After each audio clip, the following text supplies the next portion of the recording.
Assalamualaikum warahmatullahi wabarakatuh. Perkenalkan, nama saya Suci Siti Nur Afifah, mahasiswa semester 1 Prodi Akuntansi Universitas Islam Nusantara. Kali ini saya mencoba berwirausaha dengan membuat produk nugget tahu sayur.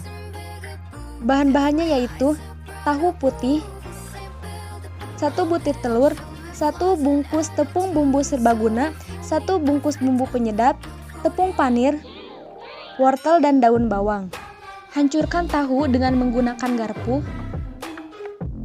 Kupas, kemudian parut wortel. Potong daun bawang kecil-kecil.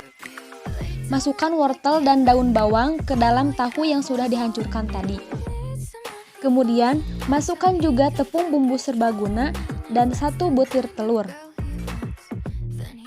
Selanjutnya, aduk adonan tersebut dengan merata. Dan masukkan bumbu penyedap. Kemudian aduk lagi hingga merata. Masukkan adonan ke dalam cetakan kotak untuk dikukus.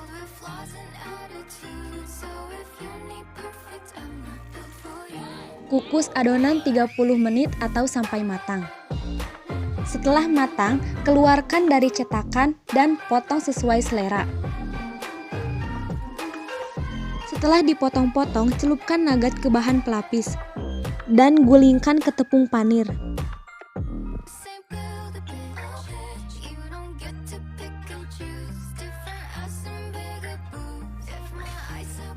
Lalu goreng hingga keemasan, angkat dan tiriskan.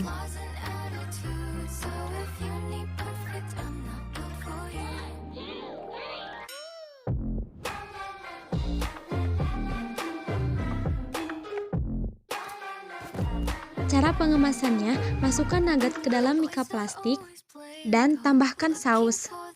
Tutup mika plastik dengan menggunakan catokan stapler. Bahan baku yang digunakan, tahu putih 4 buah seharga 2.400, wortel 1 buah seharga Rp1.000, daun bawang 1 ikat seharga 500, tepung bumbu serbaguna 1 bungkus seharga 2.500, telur 1 butir seharga 2.000, bumbu penyedap 1 bungkus seharga 500, minyak goreng 1,5 ons seharga 2.500, tepung terigu 1/5 kilo seharga 1.600, tepung panir 1 bungkus seharga 2.000, total Rp15.000. Bahan penolong: 1 buah mangkuk, 1 buah garpu, 1 buah pisau, 1 buah talenan, 1 buah piring, 1 buah cetakan kotak, 2 buah sendok, kompor 1 buah, 1 buah panci, 1 buah wajan, 1 buah spatula, 1 buah serok, 1 buah gas, 1 buah meja, 1 buah stapler, 5 buah saus sambal seharga 2.500, selada bokor 1 ikat seharga 2.000, wadah bulat 1 buah, dan air 250 ml, total semuanya 4.500. Biaya overhead pabrik: mika plastik 5 buah seharga 1.500, stiker merek 5 buah seharga 250, total 1.750. Persamaan dasar akuntansi. Pada tanggal 22 menyetorkan modal sebesar 30.000, berarti kas bertambah dan kapital bertambah. Tanggal 23 kas berkurang sebesar 2.400 dan bahan baku bertambah sebesar 2.400 untuk pembelian tahu. Kemudian dijumlahkan. Kalau ada 1 tinggal pindahkan saja. Tanggal 23 kas berkurang 2.500 dan bahan baku bertambah 2.500 untuk pembelian tepung bumbu serbaguna. Tambahkan juga tanggal 23 juga berkurang 2.000 dan bahan baku bertambah 2.000 untuk pembelian tepung panir. Jumlahkan tanggal 23 berkurang juga 1.500 di cash dan beban 1.500 untuk pembelian mika plastik ya. Jadi itu masuknya ke beban karena termasuk ke biaya overhead pabrik. tanggal 23 berkurang sebesar 250 dan beban bertambah sebesar 250 untuk pembelian stiker merek. Kenapa masuk ke beban? Karena stiker merek ini masuk kepada biaya overhead pabrik. Dan untuk tanggal 23 lagi, kas berkurang sebesar 2.500 dan bahan penolong bertambah 2.500 untuk pembelian saus sambal. Oke, kita jumlahkan lagi seperti biasa. Jikalau ada yang satu, berarti kita pindahkan saja. Tanggal 23 ada pembelian selada bokor senilai 2.000 dan ada juga tanggal 24 pembelian wortel sebesar 1.000 ya. Kita tambahkan sama kita jumlahkan.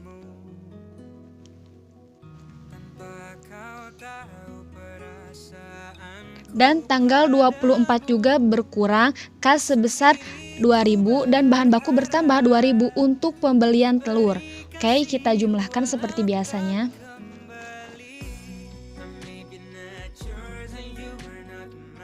Tanggal 24 kas berkurang sebesar 500 dan bahan baku bertambah 500 untuk pembelian bumbu penyedap. Seperti biasa kita tambahkan kembali ya, kita jumlahkan.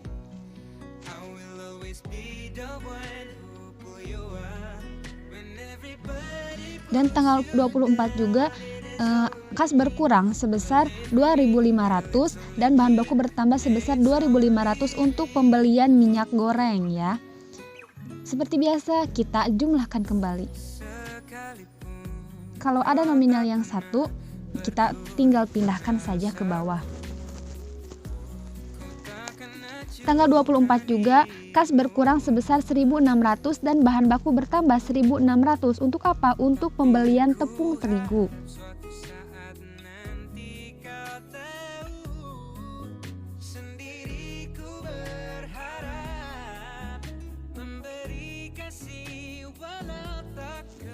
Tanggal 25, nah kas bertambah 6.000 dan penjualan pun bertambah 6.000. Untuk apa?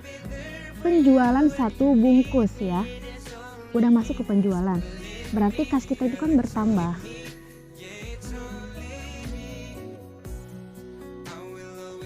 Tanggal 25 lagi ada kas bertambah sebesar 18.000 dan penjualan bertambah 18.000. Untuk apa? Untuk penjualan 3 bungkus.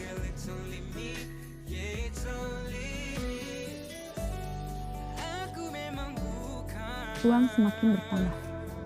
Tanggal 25 ada penjualan sebesar 6.000, berarti kas bertambah, penjualan bertambah untuk penjualan 1 bungkus.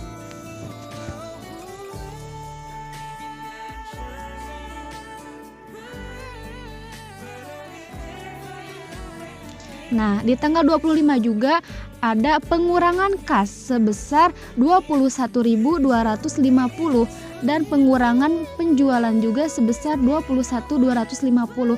Untuk apa? Untuk harga pokok penjualan ya. Supaya kita tahu kita dapat laba berapa nih. Antara aktiva dan pasiva itu harus balance ya.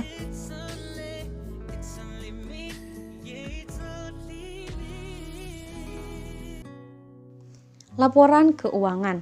Sales tadi 30.000, cost of goods sold-nya berapa? 21.250 dan operational expense-nya 1.750 ya.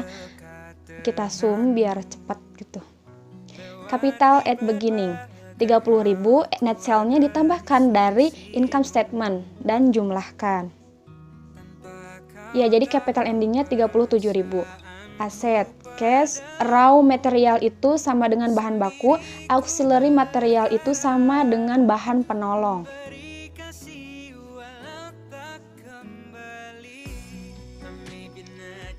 Cash 17.500, raw sebesar 15.000 dan auxiliary sebesar 4.500.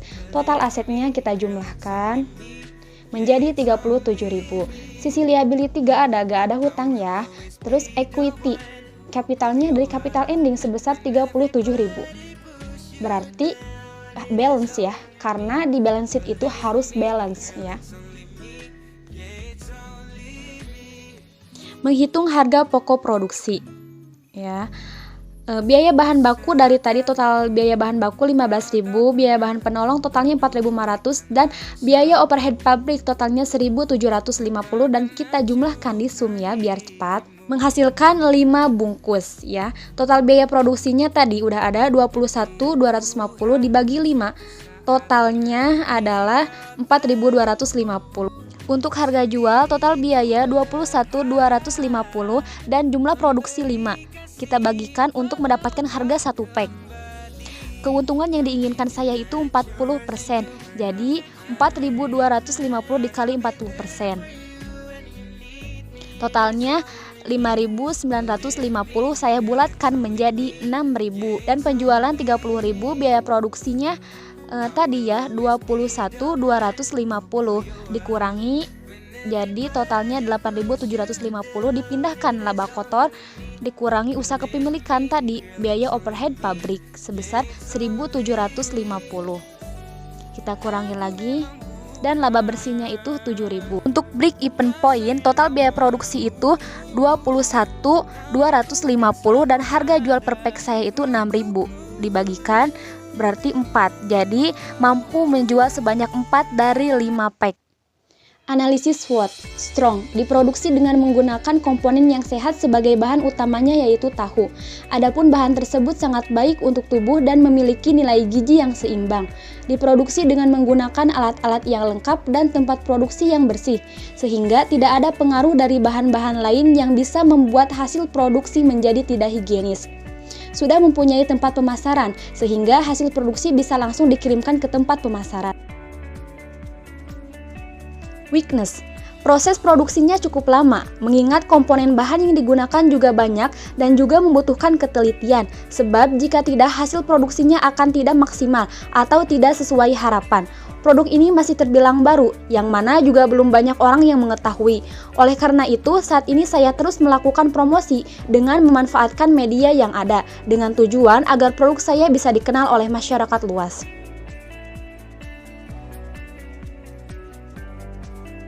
Opportunity. Melihat produk ini masih baru dikenal dan sepertinya masih belum banyak pesaingnya, maka cukup mudah bagi saya membuat orang penasaran akan produk ini. Di samping itu, saya mencoba untuk membuat produk olahan yang berbahan dasar tahu dan dikemas dalam bentuk yang lebih modern dan tentunya juga lebih sehat. Saya menambahkan ciri khas untuk produk saya dengan menempelkan stiker merek di atas kemasan produk. Dengan begitu, saya bisa mendapatkan keuntungan yang cukup besar dan bisa mengembangkan produk ini lebih luas lagi. Threats. Hal yang akan menjadi ancaman dari produk olahan tahu ini adalah pesaing-pesaing yang pastinya juga akan terus tumbuh, sehingga saya harus lebih inovatif lagi untuk tetap bisa bersaing dan mendapatkan banyak pelanggan. Selain itu, produk ini juga tergantung akan tahu atau bahan baku lainnya. Jadi, apabila harga kebutuhan pokoknya naik, maka otomatis biaya produksi juga akan meningkat, sehingga itu akan berdampak pada keuntungan dari hasil produksi yang semakin menipis. Segmentasi pasar. Segmentasi demografi. Vegetable tofu nugget ini dipasarkan untuk semua orang tanpa batasan usia dan untuk semua kalangan masyarakat. Jadi, produk ini dipasarkan untuk semua orang tanpa memandang tingkat ekonomi dan pendidikan. Segmentasi geografi. Vegetable tofu nugget ini menargetkan penjualan ke wilayah Kampung Karangtengah karena produk makanan yang berbahan baku tahu ini disukai oleh hampir seluruh masyarakat. Segmentasi psikografis. Masyarakat suka bersantai dan memakan makanan ringan. Makanan ringan menjadi pilihan karena sangat mudah didapatkan. Maka dari itu, produk vegetable tofu nugget ini dipasarkan untuk menargetkan ke orang-orang yang suka bersantai dengan memakan makanan ringan. Selain memakan makanan ringan, ini juga bisa dijadikan sebagai lauk nasi.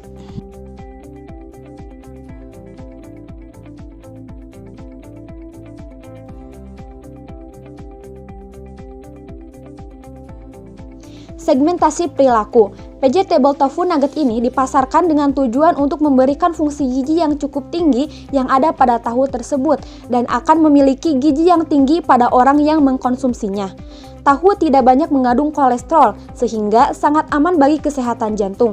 Selain itu, tahu juga baik untuk mencegah kanker payudara dan dengan mengkonsumsi tahu dapat memperlambat proses penuaan pada perempuan.